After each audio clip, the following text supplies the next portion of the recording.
Early in the morning, lots of people were busy at the taxi garage. Amanda, a young woman who drives a taxi, had been fixing her car for a while without noticing anything else around her. Suddenly, a deep voice interrupted her. "Hi, Amanda. It's early, and you're already fixing your car. What's wrong? Need a hand?" Amanda stopped working, wiped sweat from her forehead, and looked up. She looked funny with smudges of engine oil on her nose and holding a dirty cloth and wrench. "Hey, Barry. Thanks, but I've got it sorted. The ignition was acting up, but I changed some parts, and now it works fine. Let me clean up, and we can grab some coffee. I'm starving. I made some cabbage pies yesterday. Help yourself." Barry happily accepted and praised the pies. "Amanda, you're amazing.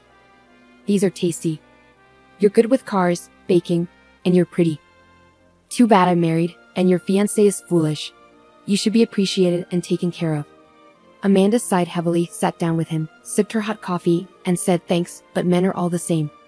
They're nice at first, then they disappear. But I don't need anyone. I'll save up, have a child, and raise them alone. Just don't tell Mr. Ferris I'm pregnant. Before finishing her meal, the radio called her for a customer. She said goodbye to Barry and left, humming a tune. Amanda actually enjoyed driving a taxi a lot. Meeting different people and hearing their stories made her day exciting, even though there were some tough moments. If someone had told her 3 months ago that she'd be a taxi driver, she wouldn't have believed it. Amanda grew up in the countryside, where she lived with her grandfather. Her mom passed away when she was very young, and she never met her dad. Her grandpa took care of her so she wouldn't have to go to an orphanage.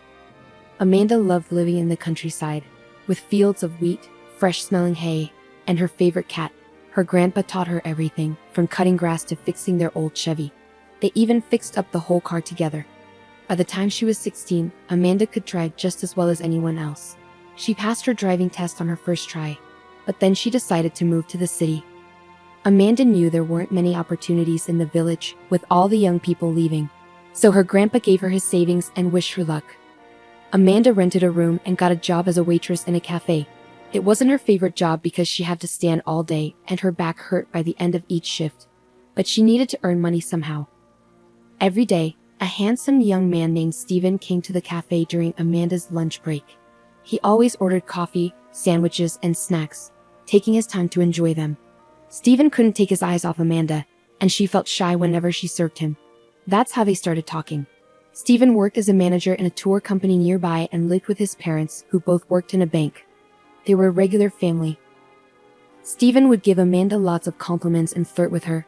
One day, he brought her a beautiful bouquet of pink daisies, saying, "Daisies for my Amanda. You're as lovely as these flowers. I think about you all the time. I'd like to take you to the movies. I've already got tickets for the premiere. Would you like to come?" Amanda was thrilled when Steven asked her out, and they started seeing each other. Steven would meet Amanda after work, walk her home, and eventually started spending more time at her place. Amanda was overjoyed and hoped they would get married soon, as Steven had hinted at several times. But everything changed when Amanda found out she was pregnant. She took a test and felt a bit scared. She and Steven hadn't talked about having children yet, and they weren't planning a wedding. She decided to tell Steven everything that evening and see how he reacted.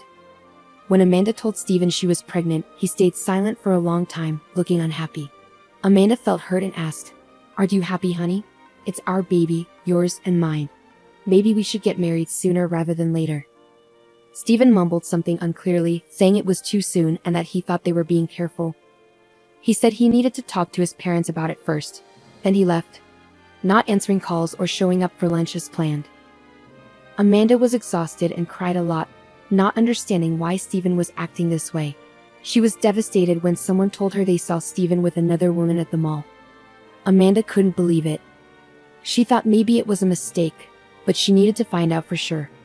She took time off work and waited for Steven outside his office. After waiting for 2 hours, Steven finally came out, but he wasn't alone. He was with the same woman from the mall, and they were kissing passionately in a fancy car.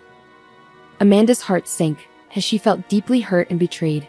Losing control, she ran towards the car, banging on the glass and shouting, "You cheater! How could you do this to me?" Steven got out of the car, pushed Amanda away, and said he was sorry but that he was engaged to Peggy now because his parents had decided it. He told Amanda to leave and that it was over between them. Stunned, Amanda slapped Steven and told him she was pregnant with his child. But Steven didn't seem to care and just told her to go to the hospital and deal with it. And Peggy came out of the salon, looking at Amanda with disdain, and asked who she was. Steven dismissed Amanda, saying she was mistaken. Peggy warned Amanda not to interfere because she had connections through her father. Steven and Peggy drove off, splashing water on Amanda from a puddle. Amanda was left standing there, feeling like she was in a nightmare. Amanda couldn't bring herself to go to work. She cried at home for a week, feeling betrayed and devastated. She even thought about going to the hospital to deal with her pregnancy, but she was scared of what might happen. She was torn between her emotions and the fear of making a decision she couldn't undo. During one of her darkest days, her neighbor Barry came over to ask for medicine for his sick child. He noticed Amanda's distress and took her to his home, where his wife joined them. They gave Amanda some calming medicine, hot tea, and listened to her story patiently. Amanda needed someone to talk to share her pain, because the betrayal hurt her deeply. Amanda poured her heart out to Barry, not holding anything back. Barry listened, shaking his head in disbelief, and then asked quietly, "Wow, what a mess. Your Steven sounds like a real jerk. What are you going to do now?" Amanda shrugged and said, "I missed a week of work at the cafe, so they let me go. I guess I'll have to go back to the village to live with my grandfather. But I feel ashamed, and I don't know how I'll make a living there." Barry scratched his head and suggested, "Going back to the village isn't the best idea. What'll lead you there? Work on a farm. Listen, you've mentioned you can drive well and have a license. Why don't you work at our taxi company? We need more drivers, but our boss, Mr. Ferris, is strict. You'll have to work hard, but you'll earn a good salary if you're diligent. You can save up for the baby and then go on maternity leave. Just keep your pregnancy a secret or Mr. Ferris might not hire you." Amanda wiped her tears and thanked Barry, saying it was her dream job. She loved driving since she was a kid, and she was good at it. She decided to start fresh and leave the cafe behind. She promised to come back the next day and thanked Barry and his wife. They encouraged her not to give up and assured her they'd help. So, Amanda began working at the taxi company. At first, Mr. Ferris doubted her abilities, wondering if she could handle heavy luggage or fix car issues on the road. But Amanda proved herself, driving confidently and handling any problems that arose. Impressed, Mr. Ferris hired her. Amanda felt better and threw herself into her work. She didn't have time to dwell on her pain anymore. She enjoyed interacting with clients and driving around the city.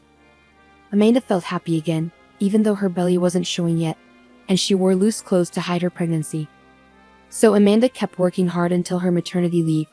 Thankfully, she didn't suffer much from morning sickness and only had occasional backaches from sitting for long hours.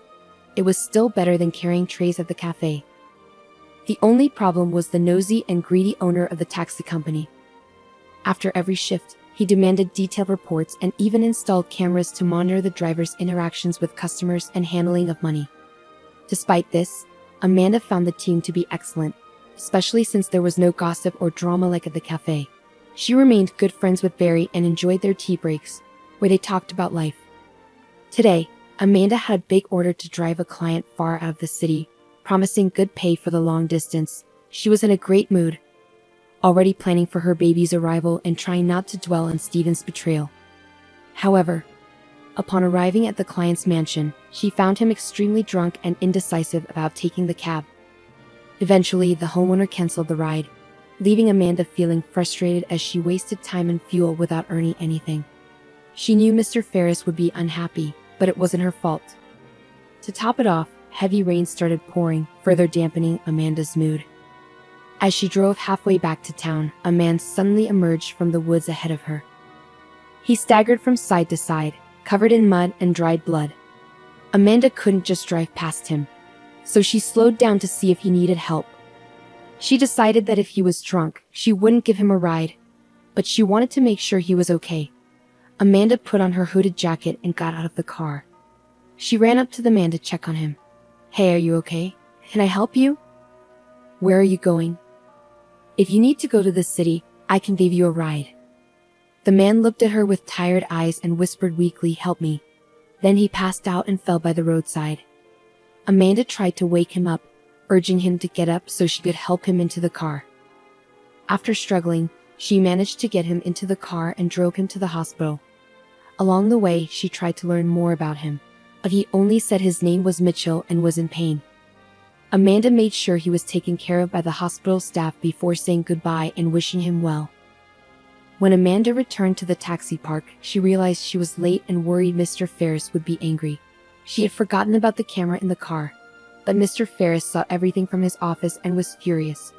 He scolded Amanda for refusing a client, wasting gasoline, and helping the homeless man, saying she cost him a lot of money. Amanda defended herself, saying the client was sick and the man needed help.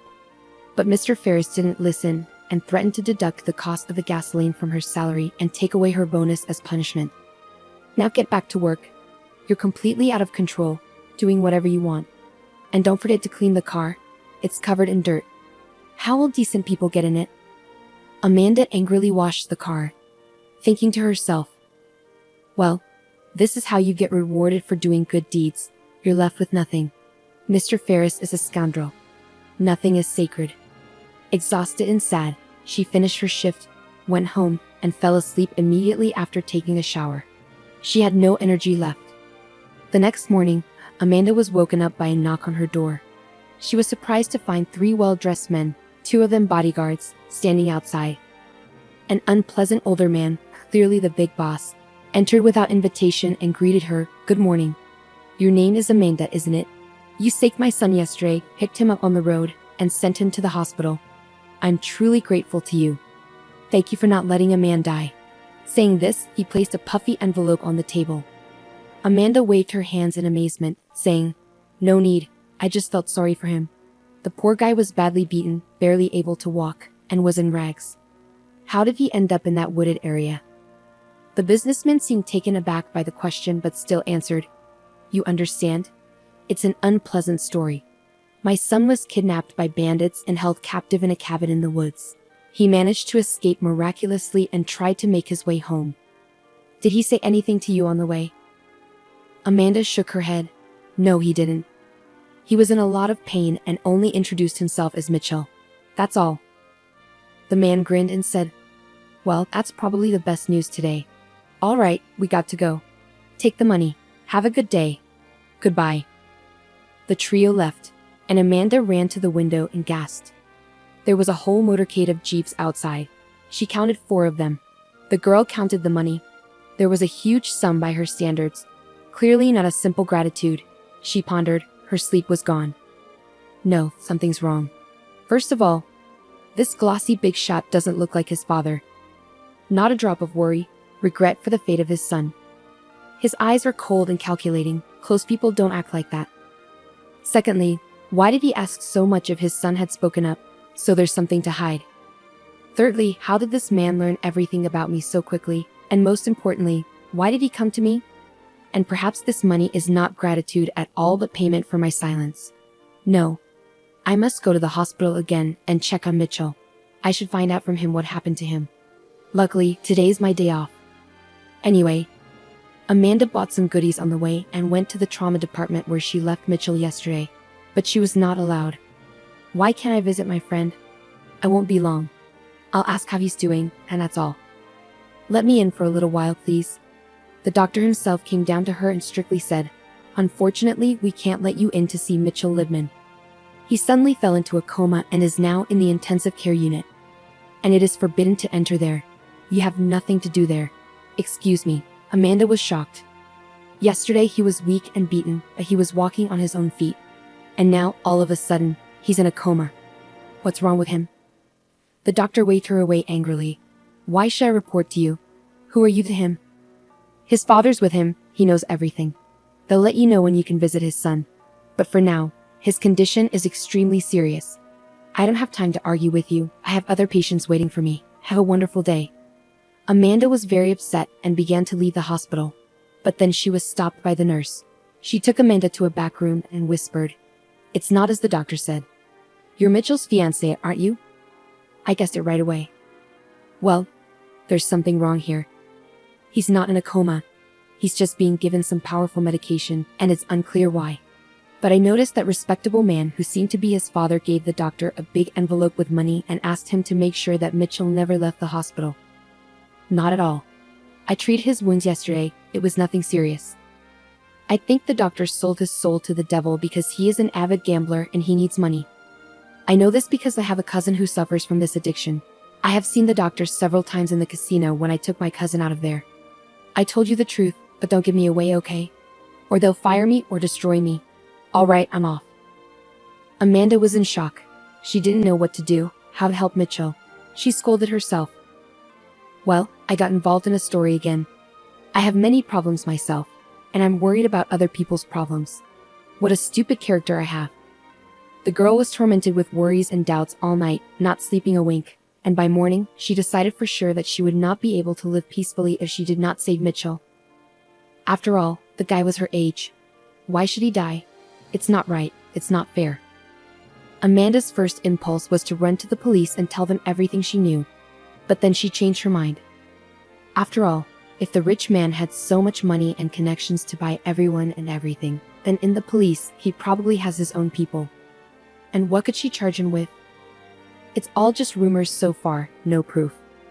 The worst part was that there was no one to consult. And then Amanda remembered Nurse Deborah, so she decided to talk to her again, setting up a meeting at a cafe. Surprise, Deborah arrived on time. Amanda was the first to start. I'm sorry to bother you again. It's just that I have no one else to turn to. I can't tell anybody about something like this. They won't believe it. So I beg you to help me save Mitchell. I want to get him out of the hospital. I can get a car. I can drive. But how can I get him out? He's in a coma right now. Deborah paused for a moment, then replied, Okay, let's think this through. I have the night shift the day after tomorrow. It'll be Saturday. There will only be a few people on duty in the ward. Plus, Mitchell's doctor has Sunday off. During my shift, I can refrain from giving him the medicine that keeps him in a coma, so he should wake up in about 12 to 16 hours. I'll provide you with a white coat, a cap, and a mask to make sure no one recognizes you. We can also give you a name tag that says you're a doctor. We'll try to handle this ourselves. I'm hesitant to involve anyone else because I don't fully trust anyone. The only thing left is to figure out what to say when they come looking for him, which will likely happen during my shift. I could get fired for this, but you know what? Let them. I can't take it anymore. Amanda let out a heavy sigh and responded, I don't have a plan. I'll take him to my place as he is. Nowhere else. Once he wakes up and tells us who kidnapped him and why, we'll go to the prosecutor's office and let them handle it all. They agreed on that plan. Amanda had been so nervous for the past days that she could barely focus during her work, and on the designated day, she trembled occasionally. She was terrified of what might go wrong. What if it didn't work? What if Mitchell didn't wake up at her house? But it was too late to retreat, and on the appointed night, Amanda turned off the camera after the last order and drove to the hospital. She changed her clothes as Deborah had told her to, crossed herself, exhaled, and went straight to the ICU. Deborah was already waiting for her in the ward. Together they placed Mitchell on a gurney and hurriedly took him towards the exit. The gurney rattled on the tiled floor of the deserted corridor, causing Amanda's heart to race. She silently prayed that no one would approach and question their actions. Thankfully, they were fortunate. Everything went smoothly. At this late hour, all the patients were already asleep, including the doctor on duty. Once they placed Mitchell in the backseat of the car, Deborah quickly returned to her post, whispering a goodbye to Amanda. Be careful, Amanda. I wish you and your fiancé a speedy recovery. I've packed the necessary medications and written down the instructions for you on a sheet of paper. In a hurry, Amanda drove frantically, her heart racing with fear. She felt like a criminal, constantly checking her surroundings, afraid of being followed. When she reached her house, she called her neighbor Barry urgently and whispered into the receiver. Barry, could you come out for a minute? I need your help. I'm sorry for being so late. Barry was shocked when he saw the unconscious guy in the back seat. Amanda begged. Please help me. I can't lift him alone. We need to get him to my room. Just don't ask questions right now, okay? I promise I'll explain everything later. Without hesitation, Barry helped carry Mitchell into the room and placed him on the sofa. He asked, What's going on, Amanda? Why did you bring him here? Did you also take the taxi from work? Mr. Ferris will be angry. Did anyone see you? Amanda shook her head, replying, No one saw me. I turned off the camera. I'll turn it back on. You won't tell on me, will you? I'm not doing anything wrong. I'm trying to save this man's life. Do you believe me? Barry waved his hand and said, I know you're a good person. I believe you, but please, keep me out of it. I have a family to think about. I won't tell anyone, but I don't want to know too much. I'm going home. I did what I could. Amanda returned the taxi to the company without any issues. The guards treated her well, and she was sure they wouldn't report her. However, she couldn't stop trembling from the evening's events and emotions. She arrived home on the last bus, checked that Mitchell was breathing normally, and collapsed beside him, exhausted. She was really worried and started crying. God, what did I get myself into? Barry was right, this is really dangerous. And if that rich man finds me, what's going to happen to me? And what about Mitchell? I don't have anyone to protect me. My life feels like a detective story, and I'm the main character. It's so scary, but at least I managed to save someone. That's something to be happy about. 13 hours went by, and Mitchell finally woke up. He squinted in the sunlight and looked around, feeling confused. Hey, where am I? Why am I not in the hospital? Oh, I remember you. You're the taxi driver who saved me on the highway. I never got to say thank you. Amanda smiled and said, I'll tell you a story that might make you thank me again, even though it's risky for me to do so. But still. Amanda went on to tell Mitchell everything she knew about his supposed father, the drugs he was given, and her own pregnancy. She needed to get it off her chest and share it with someone. Mitchell listened closely without interrupting, staying silent for a while. Then he started telling his own story. Yeah, he's not my real dad. But to make you understand, let me start from the beginning. It's a long and complicated story. My parents were wealthy. My dad owned a bunch of hotels, and my mom was a psychologist for famous people. When I was 3, my dad was threatened by some criminals who wanted to take over his business. That's when he wrote his will, saying that everything would be mine when I turned 25. I think that's why all this chaos started. I'm turning 25 next month. My dad had a close friend named Hank Long, who was also kind of a relative. My dad trusted him a lot. After the threats, the bad guys attacked my dad and shot him while he was in the car. My mom got really sick from sadness and stress. She already had a weak heart and passed away not long after. So I was left all alone at 3 years old. Mr. Long, my dad's friend, took care of me and became like a dad to me. He's the one who came to see you. Mr. Long took over my dad's business and made me feel like I owed him for not sending me to an orphanage. He didn't treat me badly, but he didn't show me much love either. When I was 13, he got married, and I felt even more like I didn't belong. He sent me to a fancy school in England and then to university. Finally, I started coming back home to start my own business, but my stepdad still wanted to control me. I found out about my dad's will by accident when I visited my old nanny. She had been with me during all the tough times and knew everything but never said anything. Then I had an argument with my stepdad, and started looking for the lawyer who had the will. That's when things started going really wrong. I started getting threatening calls, telling me to leave town. At first, I didn't take them too seriously, but a week later, I was kidnapped by some bad guys. They kept me locked up in an old cabin in the woods, hitting me and trying to make me say the will wasn't real. Luckily, I managed to escape. One of the guys left, and when they took me out to go to the bathroom, I saw my chance to fight back. I don't really remember exactly how I got away, but I ran as fast as I could. I hid in a hole covered with leaves and stayed there for a whole day. Eventually, I got out and wandered until I found the road. And that's where you found me. Now I'm sure who was behind my kidnapping and who benefited from abandoning me, Amanda exclaimed, splashing her hands in frustration. It's obvious, Mitchell. Of course, it's your stepfather. Who else? We need to go straight to the police and sound the alarm. He won't stop until he gets rid of you. Mitchell responded vaguely, You're right. But I'm confused why my stepfather didn't try to harm me when I was a kid. The will says if I can't inherit, everything goes to Mr. Long. Amanda suggested, Maybe you got lucky. Your stepdad might not have known about the will until recently, but I'm sure he had something to do with your kidnapping. I saw the way he looked at you, cold, calculating, and evil. Amanda took Mitchell to the prosecutor's office, where he explained everything, and then they went to the police. Justice started moving, and a case was opened. After a thorough investigation, horrifying truths emerged. It turned out Mr. Long not only planned and paid for Mitchell's kidnapping, but also had a role in his father's murder. Mitchell couldn't believe it. He was trembling. He asked to meet his stepfather, wanting to look him in the eye and ask one question.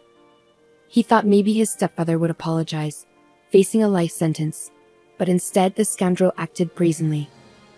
"Well, Mitchell, are you satisfied now?" "Yes, I'm getting old, feeling sentimental. I was weak. They didn't kill you right away in the forest. I tried to protect you. You were like a son to me." Mitchell choked with disbelief. "Like a son? How can you say that?" "You've been pretending to mourn my father, promising to find his killers, but you ordered his death.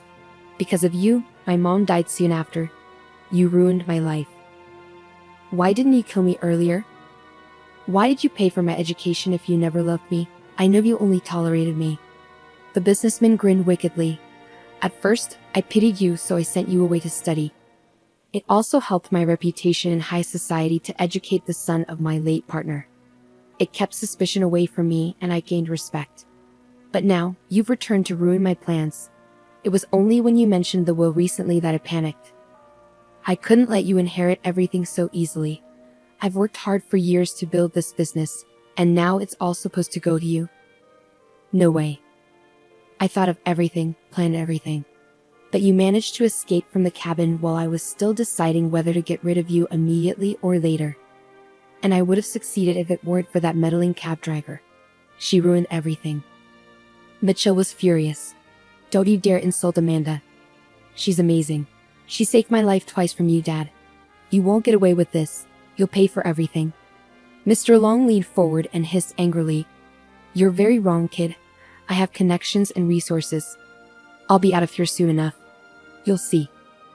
But the court delivered justice, and the businessman was sentenced to life in prison for his crimes. Instead of a luxurious life, a jail cell awaited him. In court, he shouted about how much he hated Amanda, blaming her for everything. She had stopped him from getting even richer and had saved his stepson, whom he didn't even care for.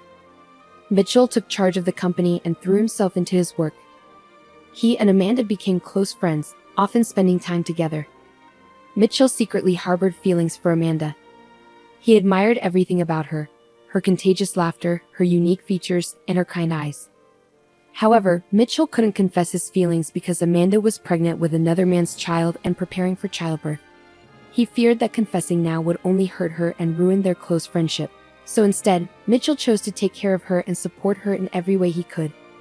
He insisted that Amanda move out of her old, cramped housing, and he rented a comfortable apartment for her. He also encouraged her to stop working as a taxi driver since her pregnancy was becoming noticeable, and her employer wouldn't provide maternity leave or might even fire her. Mitchell provided financial assistance to Amanda and made sure she had everything she needed. Amanda felt overwhelmed by his kindness. "Mitchell, you're spoiling me too much. No one has ever cared for me like this. Thank you so much. It's a shame I had to quit driving. I really loved that job. Sitting at home all day is boring." Quietly, Mitchell replied, looking into her eyes. "Amanda, this is the least I can do for you. You're not just a stranger to me anymore. In fact, you're the closest person to me now. Don't worry, soon you'll have your baby boy, and there won't be a dull moment. I'll be there to pick you up from the hospital. Will you let me be a godfather?" Touched, Amanda replied softly, "Of course, why are you even asking? You know, Mitchell, I feel so safe and comfortable with you, more than with anyone else. Why didn't we meet earlier? It's a pity. But nothing can change that." Amanda's heart was also filled with love for Mitchell, but she didn't dare to entertain those feelings. She kept reminding herself, "Don't fantasize about him. Why would he want someone else's child? Don't ruin his life. But then, why does he care about me so much? Not every friend would do that. Is it just out of gratitude? I have to convince myself that he's just a friend, nothing more. We can never be anything more." Amanda was tormented by worries and doubts, with no one to confide in. One day, while leaving the women's clinic, she bumped into Deborah, the nurse who had helped save Mitchell. Both women were delighted to see each other and decided to have lunch at a cafe and catch up. "Pregnancy suits you," Deborah remarked with a laugh. "You look radiant. So how did your detective story with the kidnapping end?" "I've thought about you often," Deborah began, her tone reflective. I almost got fired and received a scolding that seemed to last forever. I had to write a lengthy explanation letter, and they even revoked my bonus, but it was all worth it. You should have seen the doctor's face when he couldn't find his paying patient in the morning. What a commotion it caused. Eventually, an investigation started, and our corrupt doctor was finally removed from his position. He was terrified and tried to dodge the consequences, hoping everyone would keep quiet about his shady actions. But many people were fed up with him. He was sentenced and is now in jail. He deserves it. And guess what? I even got promoted to head nurse. Can you believe it? Amanda smiled warmly and congratulated her, saying, "You deserve it." Then she added, "I've thought about you often too. Sometimes, you just need someone to talk to, knowing they'll understand and listen without judgment." As for her pregnancy, Amanda confided in Deborah about her complicated relationship with her ex-boyfriend. Deborah shook her head in amazement. "You're really something, my friend. I admire you. To be honest, you're incredibly brave. Taking risks for the sake of strangers, even while pregnant. It's admirable. Your Mitchell should be kissing your feet and taking my advice. Don't torture yourself. Don't doubt in vain, just trust your heart and fate. Everything will fall into place, believe me. Giving birth to a baby, loving them, and watching them grow is the greatest joy in life. If Mitchell truly loves you, he will reveal his feelings sooner or later, and having a child won't be an obstacle. I made a mistake in my youth. I had a fight with my fiancé, and I hastily terminated my pregnancy without thinking. I carry that regret on my soul, and now at 37, I have neither children nor a husband. Do you know how many times I've regretted my decision? I could have raised a child and not felt so alone. You're a fighter, Amanda, and I admire you for it. Amanda took Deborah's hand gratefully and said, "Thank you for everything you've done for me. Please visit me often. I'd be happy to have you around. Honestly, I've never had a true friend before, but I trust you. I feel like you're a good person, so let's be friends," Deborah exclaimed with joy. "I'm all for it. I have Sunday off. How about we go for a walk and look for some interesting baby things, like fashionable strollers? We can have a chat." From that day on, Amanda and Deborah became inseparable. They had plenty to talk about and felt a deep connection, almost like sisters. When Amanda went into labor in the middle of the night, she didn't hesitate to call Deborah. "I'm sorry for waking you up, but I think it started. My belly hurts so much, and I feel tightness. I'm scared. What should I do?" Deborah immediately sprang into action, calming her down and organizing transportation for her. She instructed Amanda to get dressed, gather her essentials and documents, and wait for her. "Everything will be okay. Dr. Brewster is a great obstetrician, and I'll be there for you," she assured. Deborah also called Mitchell herself. "Wake up, Romeo. Your Juliet is giving birth. Let's go help." Within 30 minutes, Amanda was taken to the delivery room. Deborah and Mitchell anxiously waited in the corridor. Mitchell, feeling nervous, paced back and forth, bombarding Deborah with questions. "You're a medical professional. Tell me, will Amanda be okay? Why hasn't she given birth yet? Did something go wrong?" The nurse tried to cheer Mitchell up, pouring him some coffee and urging him to calm down. "You men are so impatient. This process can sometimes last up to 24 hours. Let me ask you, do you love her?" Mitchell, feeling embarrassed, answered honestly, "Yes, very much, more than anything. But I don't know what to do about it." Deborah chuckled. "You're funny. If you love her, what's there to think about? Get married and raise the boy with her. You two are so obvious. Don't hide in the corners pretending to be just friends." Excitedly, Mitchell asked, "Do you think she loves me too?"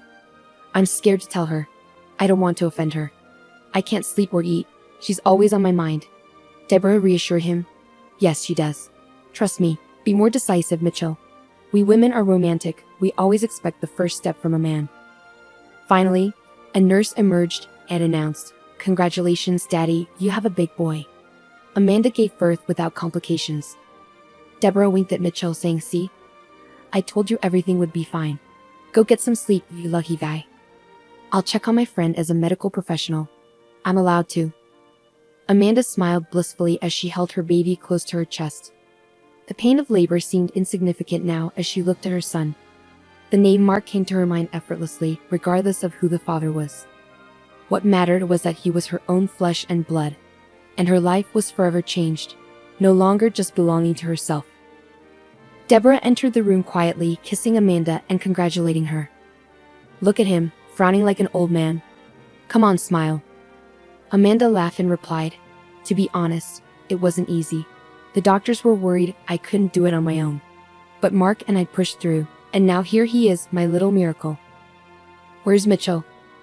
Did he go home? Deborah chuckled and said, I doubt he left.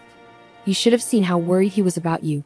He paced like a caged tiger, bombarding me with questions. He loves you, Amanda, that's for sure. I think he'll propose to you soon. Will I be your maid of honor? Amanda's heart skipped a beat as she exclaimed, You think so? I'm so grateful that both of you are here, that you both appeared in my life. I was pregnant and alone with only my neighbor's support. Deborah smiled and said, I'll be happy to babysit the little serious baby. I know he'll grow fond of me. On the day of discharge, Mitchell arrived dressed in an expensive suit with a bouquet of flowers.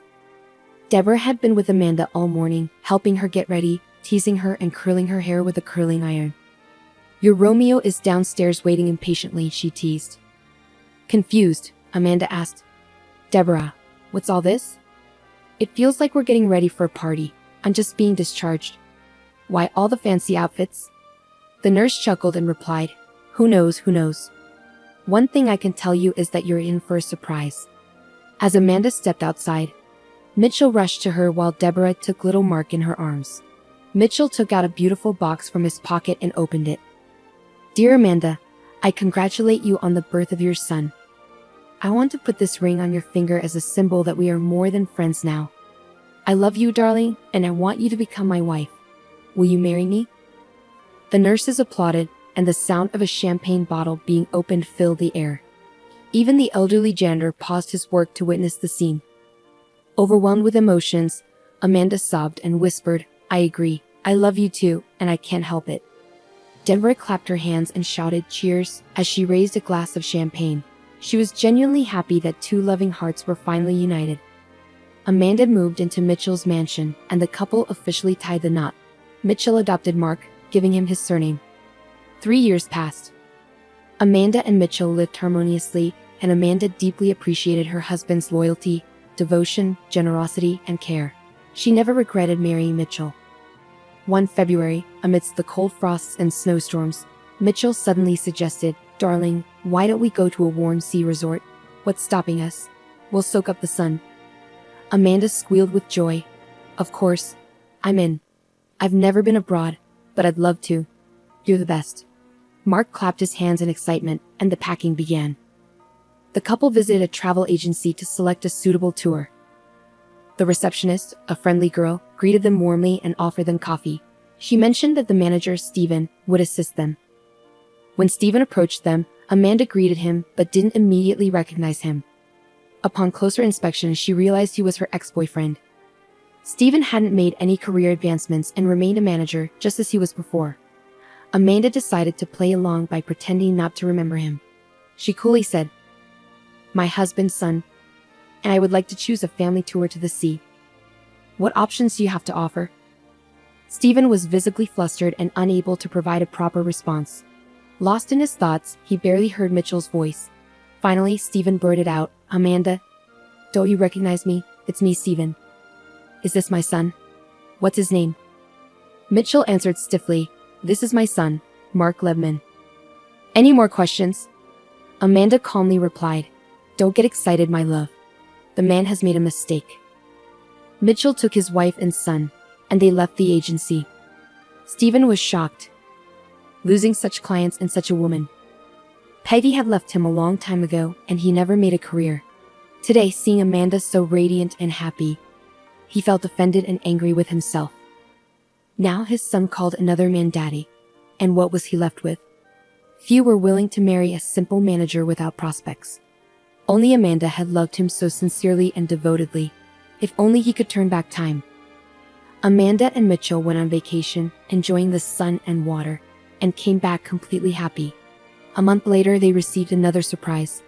Amanda found out she was pregnant. Mitchell hugged and kissed her, rejoicing like a child.